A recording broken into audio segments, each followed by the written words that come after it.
El día de hoy vamos a hablar sobre trastornos hemodinámicos de la materia anatomía patológica con las estudiantes Janet Sánchez Manceni y mi persona, Jimena Guanacotancara, con la docente, la doctora María Gloria González Ortega. Vamos a iniciar con lo que es hemodinámica, que va a ser el estudio de la dinámica de la sangre en el interior de las estructuras sanguíneas, como ser venas, vénulas, arterias, arteriolas y capilares. En los líquidos, son sustancias que pueden fluir y que se producen en el interior de los seres vivos. Estas pueden ser líquidas o gaseosas. Edema. Es la acumulación de cantidades anormales de líquido en los espacios intercelulares de los tejidos o en las cavidades corporales. Esta en su extensión puede ser localizado, generalizado o sistemático. Localizado se refiere a que es solamente en una parte del cuerpo, pueden ser inflamación o hinchazón de una pierna. Generalizado puede provocar una hinchazón difusa en todos los tejidos y órganos del cuerpo, con mayor frecuencia en el tejido celular subcutáneo. Estas más que todo se encuentran con mayor frecuencia en tejidos subcutáneos, extremidades inferiores, pulmones y en el cerebro. Pasemos a hiperemia y congestión. La hiperemia es el aumento del volumen de sangre en un órgano o tejido. Esta puede ser llamada sangre oxigenada a una hiperemia activa, sangre poco oxigenada a una hiperemia pasiva o congestión. Hiperemia activa. Esta se va a producir cuando la dilatación arterial o arteriolar permite un aumento del flujo sanguíneo a los hechos capilares con apertura de capilares inactivos. Más que todo van a presentar tumefacción, enrojecimiento y mayor calor por aumento de la temperatura. Los órganos hiperémicos o congestionados van a sangrar en exceso. Esta se puede producir una alteración a nivel fisiológico y patológico. En la alteración fisiológica se va a encontrar una hiperemia de la piel siempre que se va a disipar en exceso de calor en el cuerpo, como en el ejercicio muscular o en el rubor patológico. Ocurre en estados inflamatorios o infecciosos. La hiperemia pasiva o congestión se va a producir con una alteración del drenaje venoso con remanso de sangre en el territorio afectado. Este asimismo puede presentar un fenómeno sistemático y localizado. En el sistemático, ocurre en la insuficiencia cardíaca congestiva, cuando el ventrículo izquierdo y derecho están en estado de descompensación. Localizado. Es más que todo en el entorno venoso de una extremidad. Este está obstruido o cuando solo se afecta la circulación portal. Hemorragia. La hemorragia es una pérdida de sangre, es decir, salida de la sangre del torrente circulatorio, lo cual puede ser interna cuando la sangre gotea desde los vasos sanguíneos en el interior del cuerpo, generando así una ruptura de vasos sanguíneos, y externa cuando se da por un orificio natural del cuerpo, puede ser la vagina, la boca o el recto. Según el vaso afectado, esta puede ser arterial cuando procede de una arteria rota. La sangre más que todo es de color brillante. Hemorragia venosa. Cuando procede de una vena lesionada, la sangre es de color rojo oscuro y fluye lentamente de forma continua. Capilar. Esta es la más frecuente y menos grave, ya que poseemos bastantes capilares, y la hemorragia cardíaca es la menos frecuente. Según el volumen, se puede presentar hemorragia leve, hemorragia grave y hemorragia muy grave. Hemorragia leve se refiere a la pérdida de sangre del 10%. Hemorragia grave, pérdida del 10 al 30%. Muy grave, pérdida del 30 al 60% del volumen total.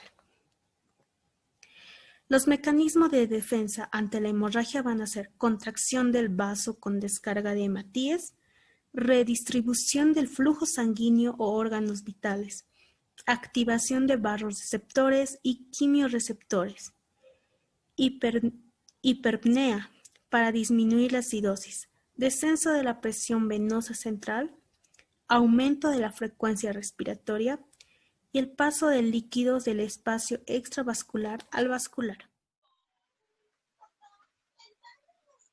Bueno, vamos a iniciar con lo que es la hemostasia. La hemostasia va a ser un conjunto de mecanismos por los cuales se va a mantener lo que es la sangre líquida y sin coágulos en lo que es el árbol vascular.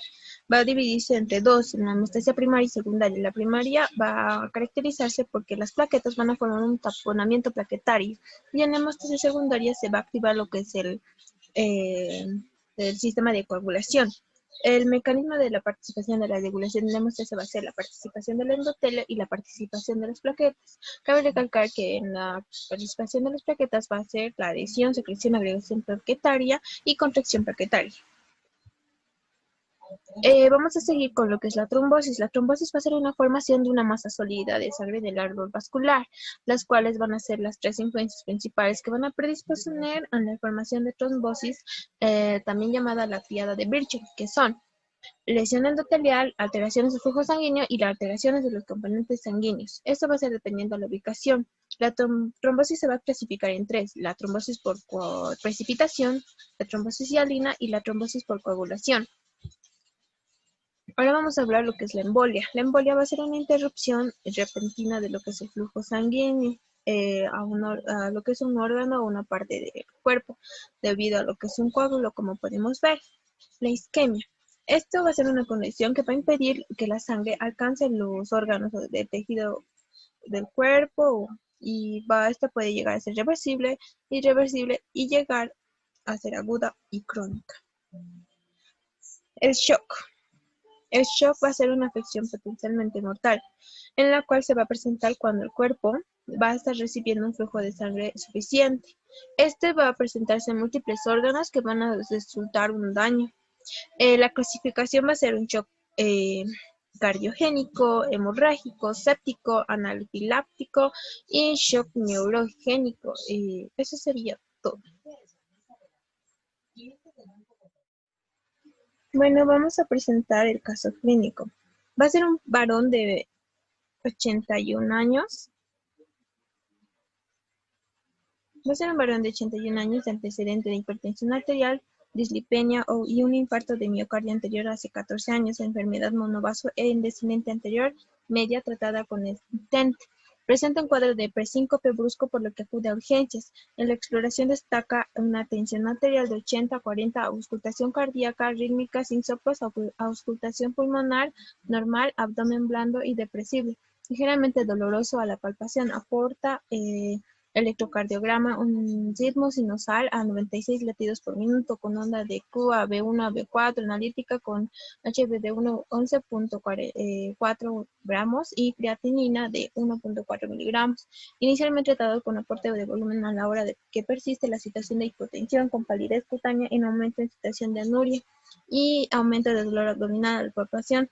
Una nueva analítica revela hemoglobina de 9.5 y creatinina de 1.8. Se realiza ecocardiograma que muestra la presencia de una necrosis antigua en el territorio descendente anterior con hiperdinamia del resto de segmentos. Disfunción ventricular y ligera con fracción de eyección del ventrículo izquierdo. En torno al 45%, un plano subcostal, se aprecia la presencia de un aneurisma a nivel de aorta abdominal. Se realizó un angioTAC donde se confirma la existencia de un gran aneurisma infrarenal de aproximadamente 7 centímetros, con trombo mural y roto espacio retroperitoneal. Estamos ante un caso de shock hipovolémico secundario, con hemorragia interna, también con la caída de la tensión arterial, los cuales van a ocurrir diferentes aspectos fisiológicos por los cuales van a comenzar a actuar. Esta va a producir sustancias vasoconstructoras, como ser la angiotensina, la adrenalina, noradrenalina y vasopresina, lo cual se va a producir una vasoconstricción arterial. generando así un aumento de las resistencias sistemáticas. Todo con el propósito de intentar elevar la tensión arterial. En esta se va a producir un fenómeno del sistema venoso, lo cual se va a concentrar más del 60% de la volemia del sistema cardiovascular. Lo que va a suceder aquí es que se va a aumentar el retorno venoso, entonces así también la precarga del ventrículo izquierdo. Como dijimos, va a haber un aumento de la precarga, dando así un mayor estiramiento a las fibras de actina y miosina, lo cual el tejido miocardio sano va a aumentar su contractibilidad, haciendo así un gasto del miocardio.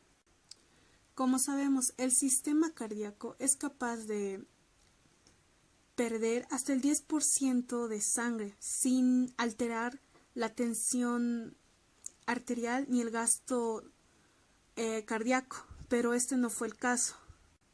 En este caso, la pérdida de sangre fue mucho mayor y los compensadores no pueden revertir esta situación, dando así que la única solución para este caso es directamente una cirugía o una corrección quirúrgica.